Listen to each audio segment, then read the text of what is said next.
अंबाजोगाई तालुक्यातील उमराई येथे 28 व 29 एप्रिल दरम्यान तरुणांच्या लोकसहभागातून उभारण्यात आलेल्या हनुमान मंदिराचा व विठ्ठल मंदिराचा लोकार्पण सोहळा दिनांक 28 व 29 एप्रिल रोजी आयोजित केला आहे। या निमित्तानं 2 दिवस नामवंत कीर्तनकारांची उपस्थिती असणार आहे, ज्यामध्ये दिनांक 28 एप्रिल रोजी हरिभक्तपरायण सोपान महाराज सानप शास्त्री यांचं कीर्तन, दिनांक 29 एप्रिल रोजी रामायणाचार्य हरिभक्तपरायण रामराव महाराज ढोक व हरिभक्तपरायण कांचनताई शेळके यांचं कीर्तन तसंच भारूड कार्यक्रम होणार आहे। लोकार्पण सोहळ्यासाठी विश्वनाथराव कराड, हरिभक्तपरायण अर्जुन महाराज लाड, हरिभक्तपरायण विष्णू महाराज केंद्रे यांचे आशीर्वाद असणार आहेत। तर या सोहळ्यासाठी राज्याच्या पर्यावरण आणि हवामान बदल व पशुसंवर्धन मंत्री नामदार पंकजाताई मुंडे, माजी मंत्री आमदार धनंजय मुंडे, केज विधानसभा मतदारसंघाचे आमदार नमिताताई मुंदडा यांच्यासह इतर मान्यवरांची उपस्थिती असणार आहे। तरी या लोकार्पण सोहळ्यास व कीर्तन सोहळ्यास परिसरातील भाविक भक्तांनी मोठ्या संख्येने उपस्थित राहावं असं आवाहन युवा उद्योजक तथा सरपंच हरिभाऊ उर्फ बाबूराव केंद्रे व विष्णू गुरुजी केंद्रे यांनी केलं आहे। उमराई येथील हनुमान मंदिर हे गेल्या 13 वर्षापासून आहे तशा परिस्थितीत होतं, मात्र गावातील तरुणांनी एकत्र येऊन हनुमान मंदिर म्हणजे आपलं श्रद्धास्थान आहे आणि या श्रद्धास्थानाचा सन्मान झाला पाहिजे आणि हे मंदिर भव्य दिव्य स्वरूपात दिसलं पाहिजे आणि उभं केलं पाहिजे, यासाठी सरपंच हरिभाऊ उर्फ बाबूराव केंद्रे, कैलासवासी बळीरामजी केंद्रे फौजी, शिक्षण क्षेत्रातील तरुण व्यक्तिमत्व प्राध्यापक सहदेव केंद्रे, किसन मुरलीधर केंद्रे व धनंजय वरपे आणि ग्रामस्थांनी एकत्र येऊन मंदिर उभा करण्याचा निर्धार केला आणि हे मंदिर उभं करण्यात आलं आहे। गावकऱ्यांनी आपापल्या परीनं यात हातभार लावण्याचा प्रयत्न केला आहे। आज हे भव्य दिव्य आणि लक्षवेधी मंदिर उभं टाकलं आहे। याचा लोकार्पण सोहळा मोठ्या हर्षोल्लासात केला जातो आहे। या निमित्तानं राज्यातील नामवंत कीर्तनकार यांची हजेरी या ठिकाणी लागणार आहे। त्यासोबतच अनेकांचे आशीर्वाद या ठिकाणी मिळणार आहेत। त्या अनुषंगानं हे मंदिर उभं टाकलं असून त्याचा भव्य दिव्य लोकार्पण सोहळा हा येत्या 29 एप्रिल रोजी होणार आहे। त्यानिमित्तानं 2 दिवस थोर अशा कीर्तनकारांची कीर्तन सेवा घडणार आहे। दिनांक 28 एप्रिल रोजी रात्री 8 ते 10 या वेळेत हरिभक्तपरायण सोपान महाराज शास्त्री यांची कीर्तन सेवा असणार आहे। तर त्यानंतर भारुडाचा कार्यक्रम होणार आहे। दिनांक 29 एप्रिल रोजी सकाळी 11 ते 1 या वेळेत रामायणाचार्य हरिभक्तपरायण रामराव महाराज ढोक यांचं कीर्तन होणार आहे। याच दरम्यान मंदिराचा लोकार्पण सोहळा होईल। दुपारी 1 ते 5 या वेळेत महाप्रसाद होणार आहे। सायंकाळी 5 ते 7 या वेळेत हरिपाठ होईल आणि रात्री 9 ते 11 या वेळेत हरिभक्तपरायण कांचनताई शेळके यांची कीर्तन सेवा होणार आहे। मंदिर लोकार्पण सोहळ्यात माईर MITचे संस्थापक तथा विश्वशांतीचे सदस्य विश्वनाथराव कराड, व्याकरणाचार्य हरिभक्तपरायण अर्जुन महाराज लाड व आळंदी देवाची येथील गोविंद महाराज केंद्रे संस्थानचे मठाधिपती हरिभक्तपरायण विष्णू महाराज केंद्रे यांची असणार आहे।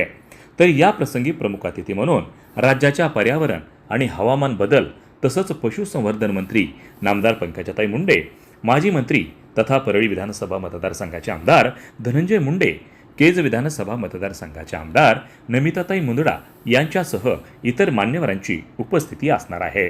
तरी या लोकार्पण सोहळ्यास व कीर्तन कार्यक्रमास उमराई आणि पंचक्रोशीतील भाविक भक्तांनी मोठ्या संख्येने उपस्थित राहावं असं आवाहन सरपंच तथा उद्योजक हरिभाऊ उर्फ बाबूराव केंद्रे, विष्णू गुरुजी केंद्रे, दिगंबर केंद्रे, गोविंद केंद्रे, रवींद्र केंद्रे, संजय केंद्रे यांनी केलं आहे। वार्ता न्यूजकरिता परमेश्वर गीते, अंबाजोगाई, जिल्हा बीड।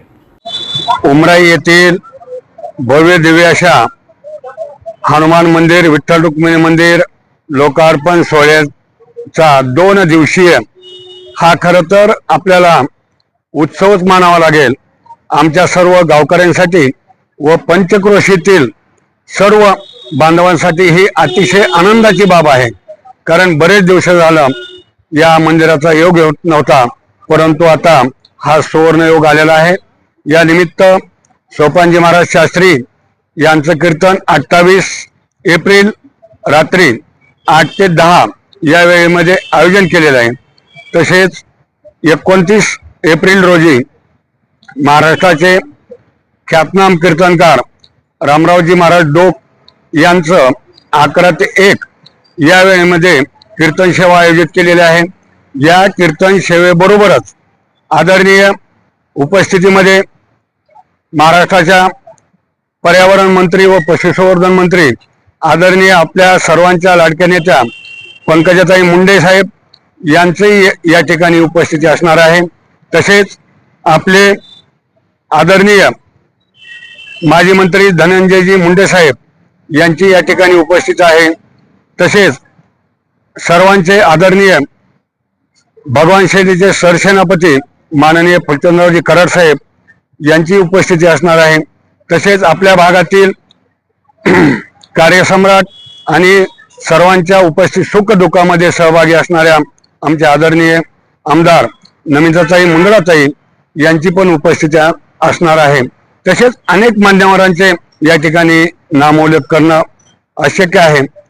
तसेच त्यासोबतच आपल्या सर्वांचे महाराष्ट्राचे शिक्षण महर्षी निष्ठा फक्त महाराष्ट्रात नाही तर देशामध्ये देशाच्या बाहेर नावालेले आमचे शिक्षण महर्षी आदरणीय विदा कराड साहेब यांची पण उपस्थिती लाभणार आहेत.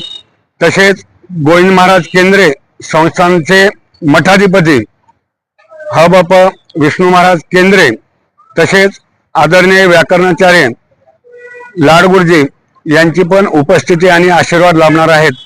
या सर्व कार्यक्रमाचा उमराईकर आणि सर्व पंचक्रोशीमध्ये भक्त मंडळींनी लाभ घ्यावा ही आग्रहाची विनंती आहे सर्व ग्रामस्थ उमराईकरांतर्फे. बऱ्याच दिवसांनी मंदिराचे जे समस्त गावकरी मंडळांनी स्वप्न पाहिलं होतं, हा खरं तर मोठा पर्वत होता, परंतु ते पेलण्याचं काम आपल्या गावचे सरपंच हरिभाऊ केंद्रे तथा युवा उद्योजक अल्फा डेव्हलपर्स पुणे तसेच सहदेवजी केंद्रे इन्स्टिट्यूट छत्रपती संभाजीनगर तसेच आपले किसन मुरलीधर केंद्रे आणि आपले हयात नसतील परंतु माणिक संत आणि या ठिकाणी आवर्जून असं सर्वांना जे बळ दिलं ते आज आपल्यामध्ये हयात नाहीत. अगदी अल्पावधीत त्यांचं स्वर्गवास झालेला आहे असे आमचे बळीरामजी फौजी या. आणि हा काही एकट्याचा खेळ नव्हे तर सर्व तरुण मंडळ, भजनी मंडळ, समस्त गावकरी मंडळ उमराई प्रत्येकानं आपापल्या खारीचा वाटा उचलून हा भव्य दिव्य असा मंदिराचा वास्तू उभी केलेली आहे आणि त्याचा लोकार्पण सोहळा आज आपल्या सर्वांच्या साक्षीनं होत आहे. ही आनंदाची बाब आहे. परत एकदा समस्त ग्रामस्थ उमराई यांच्यातर्फे कळकळीची विनंती आहे की समस्त पंचक्रोशीतील भाविकांनी, भजनी मंडळांनी, महिला मंडळ, पुरुष मंडळ यांनी उपस्थित राहावं ही नम्र विनंती आणि या कार्यक्रमाची शोभा वाढवून महाप्रसादाचा लाभ घ्यावा ही विनंती.